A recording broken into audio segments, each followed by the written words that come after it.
안녕하세요. 군사 돋보기입니다. 미국의 F-22A 랩터 전투기의 공대공 전투력이 현재 최강이라는 사실은 두말하면 잔소리이며 외계인이 침공해 오지 않는 한 F-22A를 상대할 수 있는 전투기는 없을 거라는 말이 자자한데요. 그런데 2012년 유럽의 여러 나라들이 함께 만든 전투기 유로파이터 타이푼이 알래스카에서 F-22A를 여러 번이나 압도했다는 충격적인 소식이 들려온 바 있었습니다.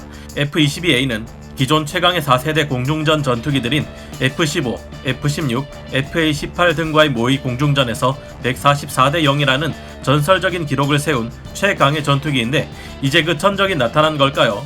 유럽 쪽의 나라들 또한 전투기 개발에 있어 뛰어난 실력을 자랑하는 국가들이긴 하지만 이게 정말일까요?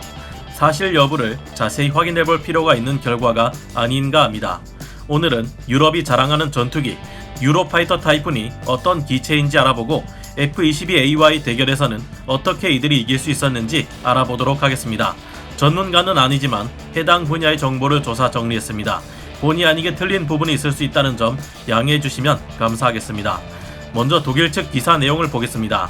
사건의 발단은 2012년 실시된 레드 플래그 훈련에서 일어난 F-22A 랩터 전투기와 유로파이터 타이푼 전투기의 대결이었습니다.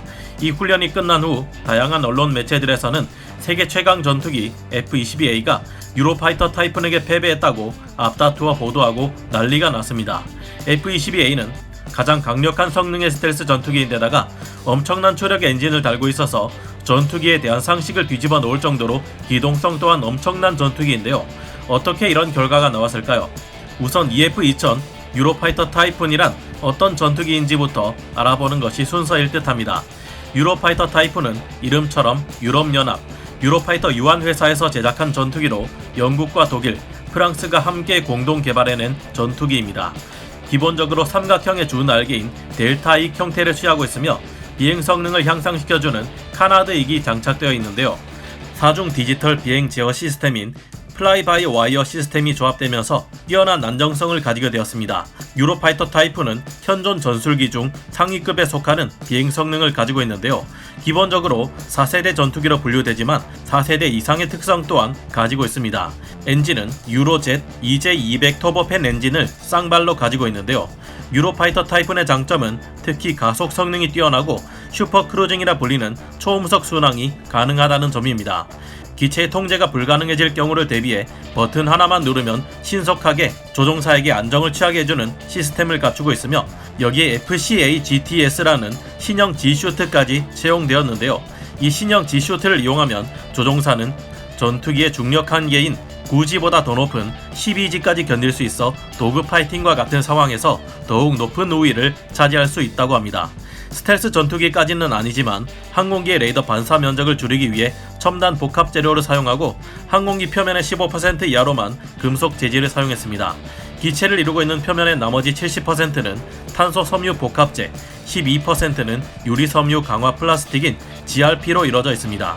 이 같은 특성 때문에 유로파이터 타이푼은 처음부터 스텔스 전투기로 개발된 F-117이나 F-22, F-35보다는 못하지만 0.5제곱미터의 RCS를 가지고 있는데요.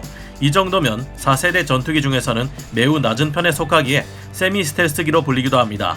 개발 당시 전면 스텔스에 주력한 설계 때문에 공대공 미사일을 동체에 4발이나 탑재하고도 RCS 값이 상당히 낮은 편에 속한다고 하는데요. 유로파이터 타이푼은 적 폭격기를 요격하는데 중점을 두고 만들어졌습니다. 적외선 탐색 및 추적 장치인 IRST가 장착되어 레이더를 보조하고 전후방 레이더 경보기인 RWR, 전후방 레이저 경보기인 LWR, 자체 전자전 포드, 적의 공격을 기만하기 위한 체프, 플레어, 견인식 디코이가 결합된 자체 방어 시스템 DAS를 가지고 있습니다. 전투기에서 가장 중요한 것 중 하나인 레이더 또한 능동 주사식 위상 배열 레이더인 캡터-E A사 레이더를 장착하는 것을 계획하고 있었습니다. 유로파이터 타이푼이 가진 또 하나의 자랑할 만한 점은 센서 퓨전 기술인데요. 기체에 장착된 파이럿 적외선 센서는 은밀한 표적 추적을 실시할 때는 적외선 탐지 추적 IRST 모드에서 능동형 공대공 표적 탐지 및 추적을 하게 됩니다. 그리고 전방 주시 적외선 클리어 모드로 전환하면 공대지 임무를 수행할 수 있도록 했는데요. 현재는 몇 가지 문제점 때문에 개량이 지체되고 있지만 초기 형상부터 공대공 전투에 있어서는 뛰어난 능력을 가지고 있던 것만큼은 분명합니다. 그렇다면 진실은 어땠을까요? 이제 F-22와 유로파이터 타이푼의 대결에 대해 자세히 들여다보겠습니다. 양쪽 진영의 조종사들이 한 말을 들어보면 어제 기사로 나온 내용과는 차이점이 있는데요. 익명의 미국 조종사가 한 말을 들어보겠습니다. 훈련이 끝난 후에는 관련 영상을 검토해 보았습니다. F-22에서 유로파이터를 향해서 수많은 총알이 날아갔으며 F-22를 향해 날아오는 총알은 별로 없더군요. 미국 쪽 조종사의 말을 들어봤으니 이젠 상대편인 독일 측 조종사 마르크 그루엔의 소령의 말을 들어볼까요? 타이푼이 반드시 F-22를 두려워할 필요는 없습니다. 어째 양쪽 다 서로 자신이 유리했다는 식이라 정확한 결과가 어떤지 의심스러워지는데요. 하지만 이 훈련에서 근접 도구 파이팅 시 F-22의 약점이 드러난 것 또한 사실인데요. 2012년 6월 중순 알래스카 일슨 공군 기지에서 행해진 레드플래그 훈련에서는 독일의 조종사 팀이 유로파이터 타이푼 전투기 8대를 몰고 참가했습니다.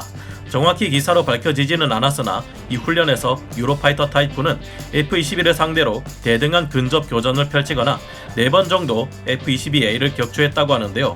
독일의 마르크 그루엔의 소령의 말에 의하면 타이푼이 F-22와 대등하게 대결했다고 하는데요. 될 수 있는 대로 F-22에 가까이 다가간 뒤 근접 거리를 유지하는 것이 비결이었다고 합니다. 훈련 상황은 가시거리 밖 원거리 교전인 BVR 상황과 가시거리 내 교전인 WVR 상황 모두에서 이뤄진 것 같은데요. 마르크 그루엔의 소령은 속도, 고도, 첨단 레이더의 성능과 장거리 암람 미사일로 무장한 F-22는 가시거리를 벗어난 원거리 전투에서 확실히 뛰어났다고 BVR 상황에서 F-22의 우위를 인정했습니다. 그러나 저속의 근접거리 전투에서는 무겁고 몸체가 큰 F-22가 오히려 불리했다고 F-22가 가진 의외의 약점을 지적하기도 했는데요. 그루엔의 소령은 근접전이 되는 순간 타이푼은 F-22를 두려워할 필요가 없게 된다고 말했습니다. 조종사들이 말한 내용을 100% 믿을 수는 없지만 이 훈련에서 F-22가 근접전에서 가지는 약점이 드러났다고 분석되기도 합니다. F-22는 신속한 선회를 위한 추력 편향 노즐을 가지고 있기 때문에 근접전에서 유리하다고 생각되는데요. 하지만 적기를 격추시키는 데 실패하면 F-22는 곤경에 빠질 수도 있다고 합니다. 그 이유는 F-22가 추력 편향 장치를 사용하면 속도가 크게 줄기 때문에 유로파이터에게 격추될 가능성이 높아진다고 하는데요. 그래서 유로파이터가 근접전에서 F-22보다 우수할 수 있지만 실전에서 근접전은 거의 일어나지 않는다고 봐야 할 것 같습니다. F-22와 같은 5세대 전투기들의 경우 아예 BVR 상황이 아닌 WVR 가시거리 내 교전 상태로 들어가려 하면 적들을 배제해버리고 가시거리 바깥으로 이탈하는 교전 방식을 선호한다고 합니다. 하지만 저희 생각에 이 훈련에서 진짜 무섭다고 생각되는 것은 유로파이터 타이푼이 아니라 오히려 갖가지 상황에서 F-22의 교전 능력을 시험하는 미국 측이라고 봅니다. 이 훈련에서 F-22는 여러가지 핸디캡을 달고 훈련에 임했던 것으로 알려져 있습니다. 유로파이터 타이푼이 F-22를 격추할 수 있었던 이유는 F-22가 레이더에 일부러 걸리게 하는 비콘을 달고 있었기 때문이라고 하는데요. F-22는 필요에 따라서 레이더에 일부러 걸리게 하는 비콘을 달고 다니거나 RCS 반응기를 켜놓아 스텔스 기능이 사라지도록 하는데요. 그리고 공대공 미사일인 AIM-9X와 연동되는 헬멧 조준기인 HMD는 제외 한 채 훈련에 들어갔다고 하는데요. 이게 있었다면 굳이 기체의 방향을 돌리지 않아도 고개만 돌려 미사일을 조준하고 발사할 수 있었을 겁니다. 새롭게 개발되고 있는 신형 단거리 미사일들은 HMD와 각종 센서와의 조합으로 기수 중앙의 적을 조준하지 않아도 요격할 수 있으며 전방에 발사된 미사일이 유턴을 해서 후방의 기체를 요격하는 것도 가능해졌죠. 과거와 달리 미사일 성능이 크게 발달함으로 인해 도그 파이팅에 있어서 이제는 결정적인 순간 상대를 향해 미사일 발사각을 만들 수 있는 순간선의 능력이 지속선의 능력보다 더 중시되고 있습니다. 미사일로 도그 파이팅을 하게 될 경우 처음부터 고받음각을 받아 순간적인 선회력을 높인 기체가 더 유리한데 F-22와 F-35, 수호-57의 경우 이런 패러다임에 적극적으로 맞춰진 기체라 할 수 있습니다.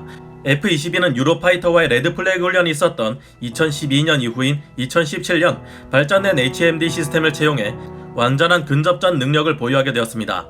다만 유로파이터 타이푼 또한 이런 HMD 시스템을 가지고 있기는 합니다.